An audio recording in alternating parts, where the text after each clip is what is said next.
Well, let's bring in Rami Khouri. He's a senior fellow in public policy at the American University of Beirut. He's now in Boston and joins us live. Rami, we've heard the diplomatic calls for restraint, multiple calls. But from the rhetoric that we're hearing on both sides, it really sounds like there's the expectation of a potentially very protracted conflict. What do you make of the extent of potential escalation here? I think we should expect an escalation, probably on both sides, Israel and Hamas and anybody else who's working with Hamas in Gaza. But this is normal. This has happened like 10, 15 times in the last 20 years. There's nothing new about this other than the incredible scale of the Hamas penetration of Israel and the scale of the casualties. I think it's close to 300 Israelis dead and almost 2,000 injured. We've never reached that level before. And the Israeli retaliation will be equal magnitude, killing probably maybe hundreds, certainly maybe thousands. So this creates huge problems for most of the diplomatic players in the region. The Arabs trying to get close to Israel, but also have to pay attention to the public opinion that supports the Palestinians. Turkey, Iran, but also other actors further afield. China, Russia, everybody in the world virtually is trying to be close to the Israelis for various reasons and close to the Palestinians and the Arabs for various reasons. And the contradictions are becoming clear. But this is essentially the latest high watermark of the contradictions of a policy of Israeli settler colonialism that's gone on for 70, 80 years, which has bred enormous Arab resistance and Palestinian resistance, which has increased in quality, as Hezbollah's resistance increased in Lebanon, so now has Hamas's. And this has led to more severe clashes between them. And this can be stopped, certainly, when the killing gets too much and they stop it for a week or two or three, maybe exchange some prisoners, but then it resumes again, and it always resumes again, and because the underlying issues are never resolved. So I'm hoping against any tangible signs, that possibly the scale of this Israeli suffering and a sense of vulnerability that they feel, they've never felt this. That level of suffering and pain in Israel and insecurity will maybe push the Israelis finally to recognize that you cannot have a super-nationalist, ethnic, monopoly, apartheid, Zionist, settler colonial state in all of Palestine. That's what they're trying to do now with this government. You can have a Jewish majority Israeli state that lives at peace with the Palestinian state and all of its Arab neighbors. So hopefully something somewhere in the world will push the Israelis to finally respond to the Arab overtures for peace that have been on the table for 21 years.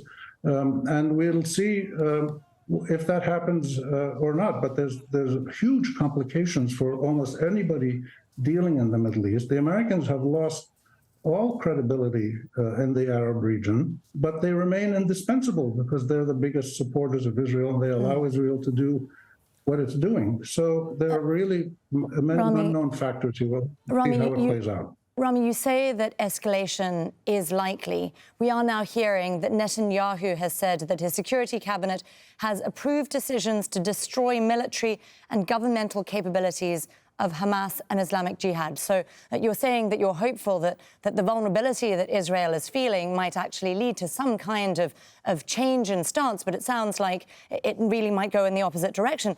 Let me ask you, because you mentioned Hezbollah as well, there's obviously been speculation and concern about a multi-front conflict. Thinking about the broader region, especially southern Lebanon, talk us through what is potentially now going on behind the scenes when it comes to all this frantic phone diplomacy that's taking place. Two things I'd mention here. The most important thing behind the scenes is that Hezbollah, with Iran and others presumably, have worked with Hamas to vastly raise its technical capabilities in every aspect of the confrontation, military, intelligence, deception, etc.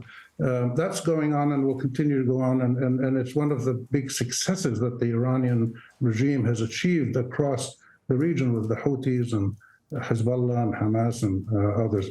The second thing that's going on behind the scenes is that the level of efficiency that Hezbollah has reached in warfare against Israel, and they've demonstrated it several times, has reached a level now where there's a truce on the Lebanese-Israeli border. The Israelis have been forced to recognize a truce on the border with Lebanon because of the deterrence created by Hezbollah's strength. And Hezbollah and Israel are prepared to fight a war if they have to, but the damage will be so immense to mostly civilian targets in Lebanon and all over Israel because of Hezbollah's missile capabilities that they don't want to do it. Neither side wants to have a war.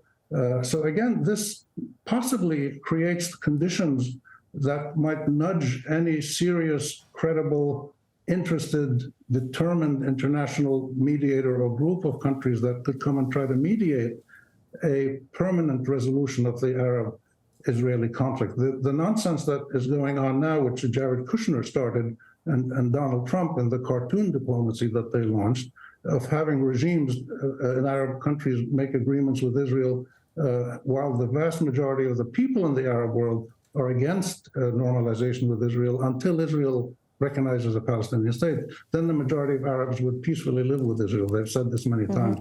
But what's going on now is not serious diplomacy. It's mercantile opportunism. Jared Kushner got $2 billion for his investment. So we Rami, have to see. forgive me for jumping in here, because you mentioned their hopes for mediation. And I am curious, very briefly, are there any realistic mediators right now? I know Egypt, for instance, has played a very big role in the past. Right now, there are mediators who have played limited roles. Qatar has done that. Egypt has done it on the Gaza front. Occasional other that would like to try it. And you've had these quiet backroom mediations by mostly European NGOs that deal in peaceful mediation.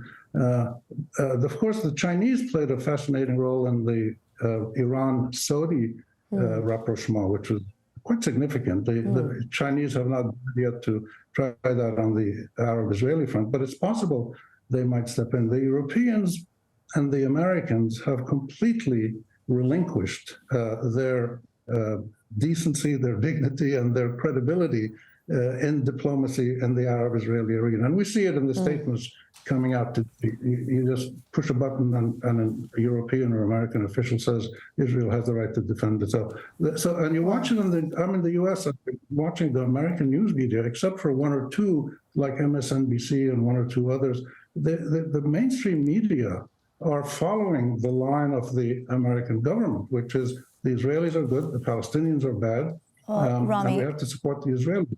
Rami, they have made their position on this very clear. Indeed, we heard that from Joe Biden earlier today. We'll have to leave it there. Rami Khouri speaking to us from Boston. Always great to get your thoughts here on Al Jazeera. Thanks for joining us again, Rami. You bet.